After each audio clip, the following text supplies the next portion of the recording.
नमस्कार, संत उपदेश में आपका स्वागत है। आज मेरा विषय है जो ज्ञानेश्वर माऊली महाराष्ट्र के संत। मैं हिंदी में इसलिए बता रहा हूँ क्योंकि जो महाराष्ट्र के संत है जिन्होंने मराठी में सब कुछ लिखा है ना, वो इस दुनिया में, इस विश्व में सभी तरह से वायरल हो जाए। उन्होंने क्या ज्ञान दिया है समाज के लिए, इसलिए ज्ञानेश्वर माऊली का अभंग है जो 27 अभंग है, पिछली बार मैंने बताया। तो उन पहले अभंग के 2 पंक्तियों से स्टार्ट करते हैं।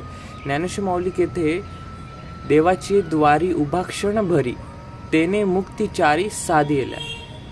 अब उसमें 4 मुक्ति का उल्लेख है। तो सबसे पहले क्या कहते हैं, देवाची द्वारी मतलब भगवान का जो द्वार है उस पर हम एक क्षण भी टिक जाए, एक क्षण भी आ जाए, एक क्षण के लिए भी खड़े हो जाए उस द्वार पर, तो हमें 4 मुक्ति साध्य हो जाएगी। अब ये 4 मुक्ति क्या है ये जानना है हमें। तो सबसे पहला है सलोकता, समीपता, स्वरूपता आणि सायुजता।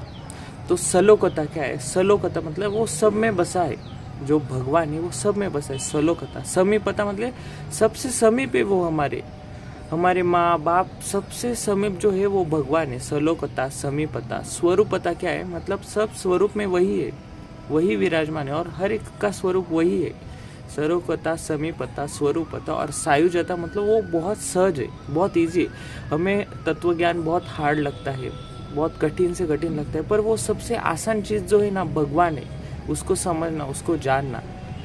और ये 4 मुक्ति साध्य और भगवान के द्वार में हम कब पहुँचेंगे, इसके लिए सबसे पहले महत्वाकांक्षा है हमारी भक्ति की, हमारी प्रेम की। ज्ञानेश्वर माऊली यही कहते हैं कि भगवान पर इतना प्रेम करो, इतनी भक्ति करो कि तुम इस मतलब भगवान के द्वार पर एक क्षण भी खड़े हो जाओ ना, तो तुम्हें 4 मुक्ति साध्य हो जाएगी। और उस मुक्ति को साध्य करने के लिए हमें उस द्वार पर खड़े रहने के लिए हमारे सबसे महत्वपूर्ण है भक्ति, हमारा प्रेम, हमारी प्रेम की पराकाष्ठा। भगवान को इतना प्रेम करो, इतना भगवान से प्रेम करो कि आप एक क्षण को क्या, हजारों क्षण भगवान के ही पास रहो, इतना भगवान से प्रेम करो। यही ज्ञानेश्वर माऊली के थे। और ज्ञानेश्वर माऊली भी भगवान से इतना ही प्रेम करते थे।